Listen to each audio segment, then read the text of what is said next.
Before we can create safe spaces and brave spaces, however we decide to define it, for our students, we first have to engage in those spaces ourselves. This training not only created those spaces to do those things and lean in, but it also provoked thought. It provided us with the language to answer these questions. It's very hard to give an explanation as to why it's important to think about things that you wouldn't otherwise necessarily think about when you don't have the language to explain the importance of it. Having that language and learning how to utilize it in a way that is very child-friendly is important. And what I would like for you to do is share with me one word.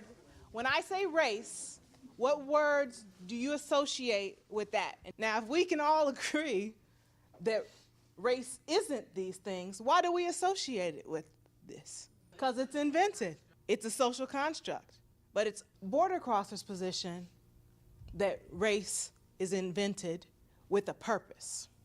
Because you do have limits. It does have power and access. It also is divisive. So it is these things, but it isn't.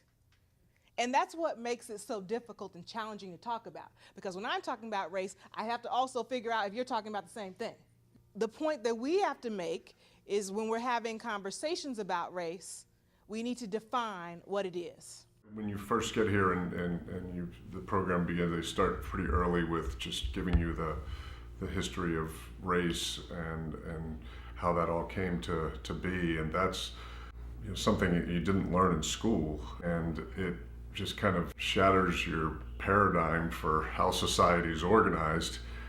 As a white male, it forced me to just look in the mirror. Myself as an adult, I'm going to go back now and realize, oh, you know what? There are some things about race that before I make sure I show up in my classroom with students who are already talking about this, I need to be informed myself. It is very important for people to be able to have conversations regarding and surrounding race in the education space. And I think that we have to be clear about defining and naming that in order to be able to effectively combat that.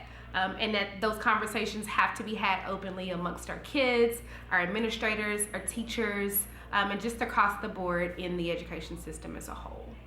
I think we do an injustice to our students when we don't talk about racism. I think a lot that I learned today is to have the conversation, and I think we're missing out on so much knowledge and so much history that has happened if we don't have the conversation.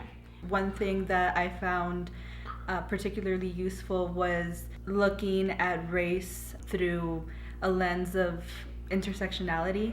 So considering the socioeconomic aspects of it, the gender aspects of it, and really seeing how they all play onto one another. In this political climate, it's extremely important that we know how to answer these questions when they come up in the classroom, especially when we know that we have such a huge influence in these children's lives and where in what direction they end up going. It's critical as educators that we first do this with ourselves, so that now we can create these environments for our students and create spaces where they can engage critically around topics that not just are fun, but also topics that are hard. One thing that I can take away from it is thinking about how I fit into this picture and what I can do in my classroom and in my community to change those ideas so that we break down the barriers of racism. I can talk about race and I can have them be comfortable about it, and I know where it's coming from. I know the source, so then I know how to cut it off at the source because I know what kind of racism that it is. And then I can change their mindset, I can change their thinking and just build better leaders for tomorrow.